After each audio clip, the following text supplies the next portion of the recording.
Ano. Čau. Čau. Natáčíš to?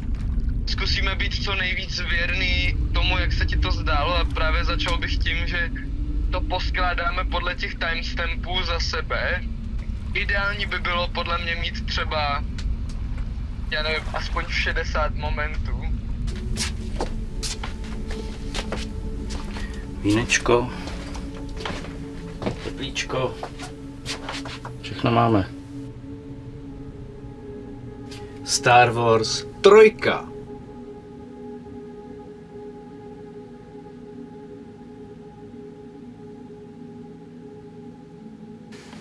Pozor. Ludo.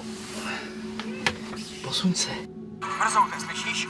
Rudy 1. Zaměř mou pozici, letka ať mě následuje. Sledujeme vás, generále. R4, pozor, jeden je...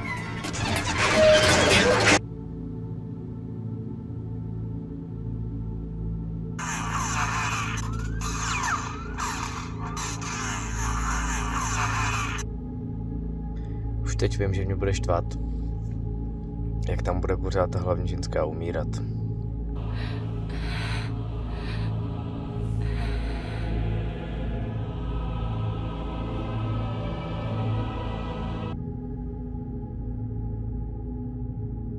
Za ty kolem sebe, kteří se sílou splynou, raduj se. Pro ně netruchni, pro ně neteskni. City vedou jenom k žárlivosti.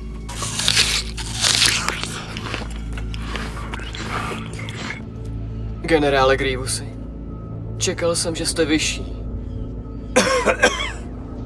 Jedajská špíno!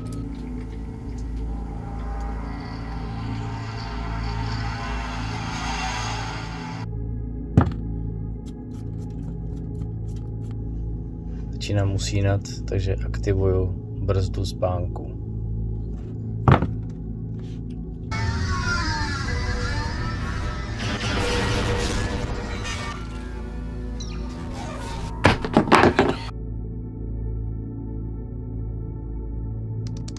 Vidím pekelníky v lávě lvové, sterilita kosmu i interiéru lodí, labirinty hermeticky uzavírané pneumatickými dveřmi.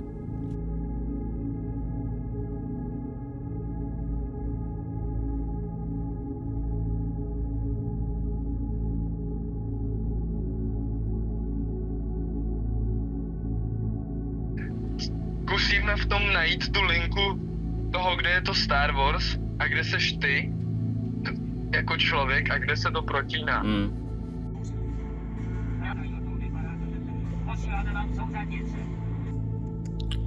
Je 12:30. Všechno se mi prolíná do sebe. Co mluvit?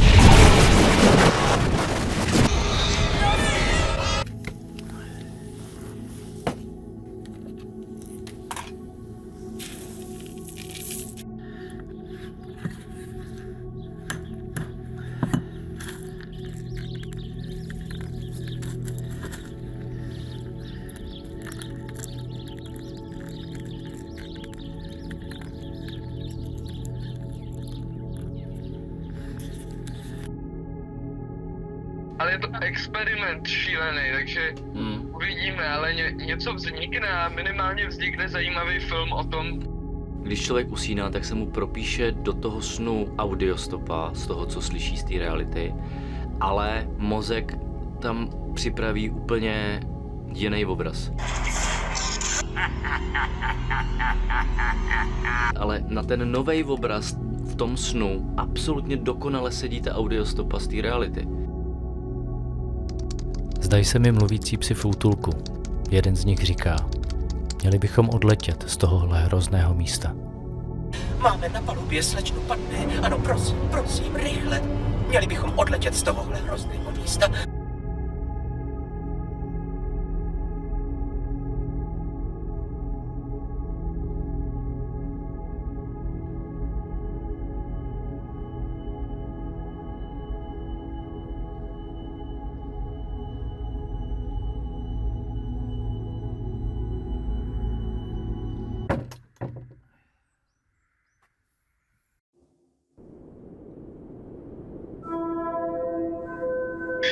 mám přijít by the way, že jsem v Barceloně a zajímalo mě, kolik je u vás stupňů. Tady úplně nádherných 18. Fouká tady mořský vánek.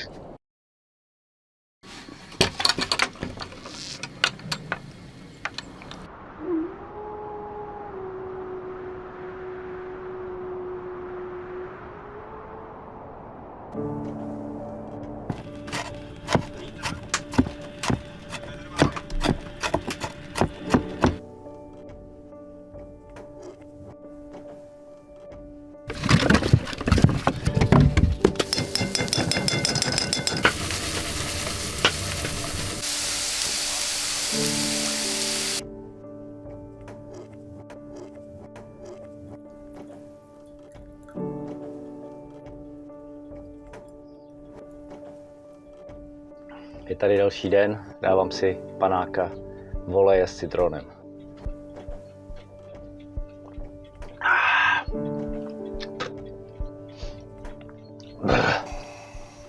Je v bezpečí. Je v pořádku. Až dorazí můj nový učedník, Darth Vader.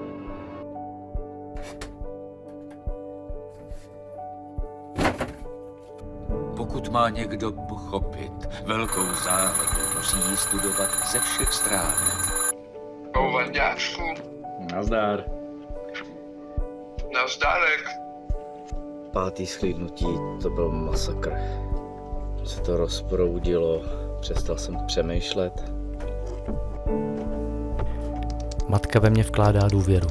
Vidí ve mně zachránce. Ztracená mise. Přechod je neodvratný. Koukáš na film a najednou cítíš, že moje máma vlastně ve mně hledá jako nějakou oporu, jakože já ji mám zachránit jako před smrtí v podstatě, že úplně cítím, že ona se bojí smrti. A já si vlastně říkám, ty vole, ale to je jako předem ztracená jako mise.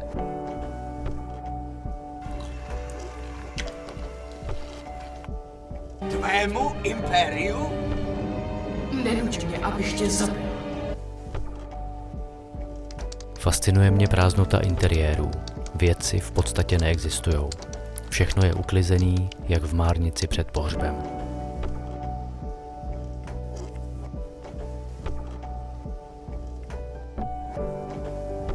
Jo, tady jsem si napsal, tyhle, kdy to bylo. 5. jetí. Právě jsem se stal obyvandidlem.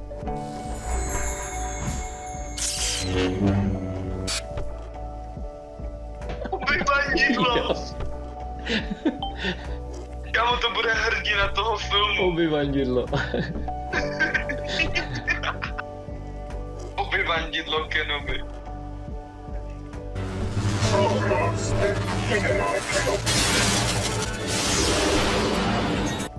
Přestávám sledovat hlavní postavy. Začínám se dívat na všechny ty stojící komparzisty, který stojí vzadu někde. Přemýšlím, co jim ten režisér řekl, že mají dělat.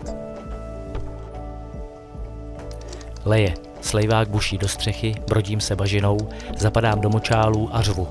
Pošlete mě zabít císaře. Anakina nezabiju. Takže je to zrada.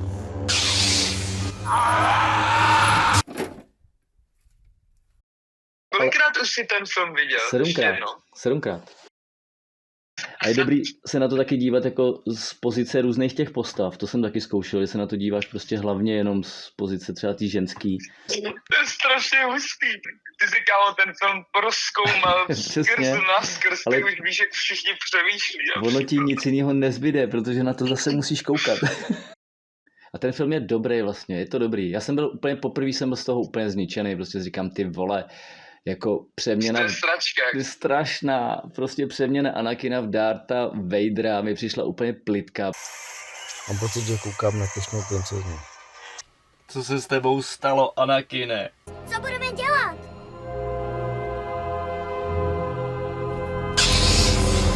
A teď už to naprosto chápu, prostě ono se to fakt děje už jako mnohem dřív všechno.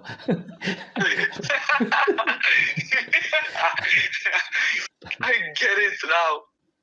Já myslím, že bys to zítra měl dát ještě 3krát. Když říkáš, že od 9 se děje ty nejlepší věci, tak teď teprve No, se teď to začnou teprve dít. začne.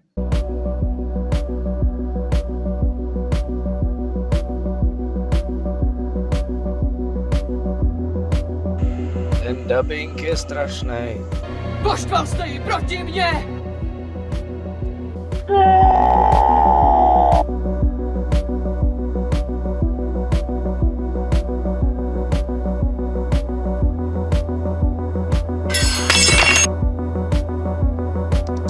Někdo buší na dveře chatrče. Chce dovnitř. Od pusy mu jde pára.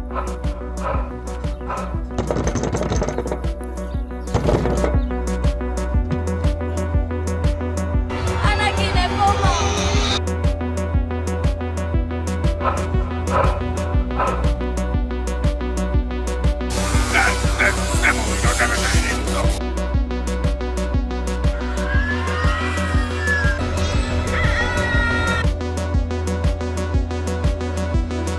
Já tě nenávidím! Ty jsi můj bratr, Anakine!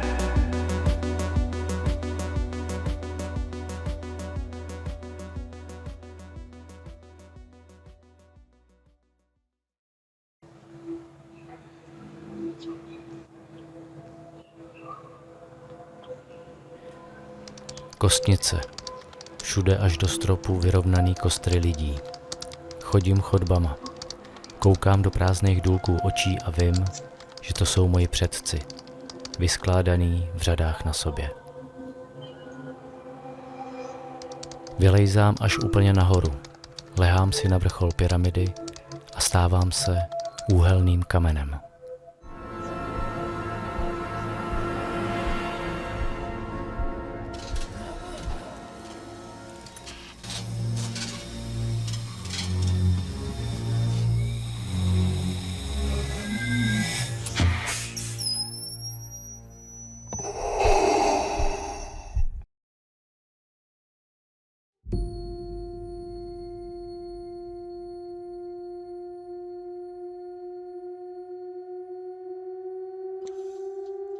Taky jsem si uvědomil, že vlastně to je film spíš jakoby pro mladší ročníky.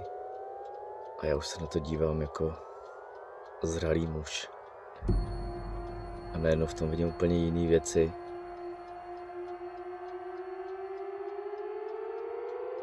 A hlavně v tom hledám jiné věci.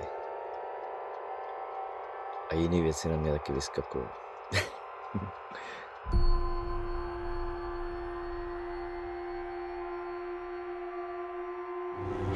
Zabij.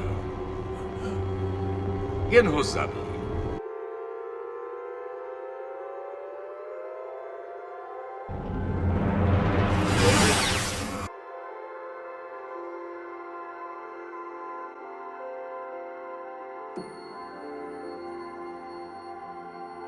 Že při normálním bdělým stavu už to se mnou nedělá vůbec nic.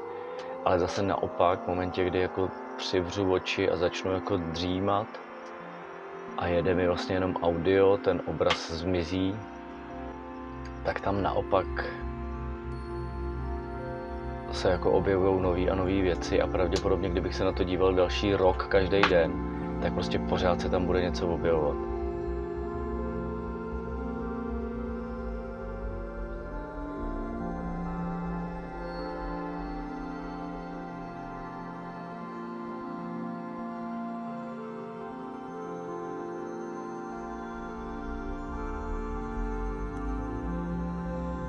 Anakine, pomoc!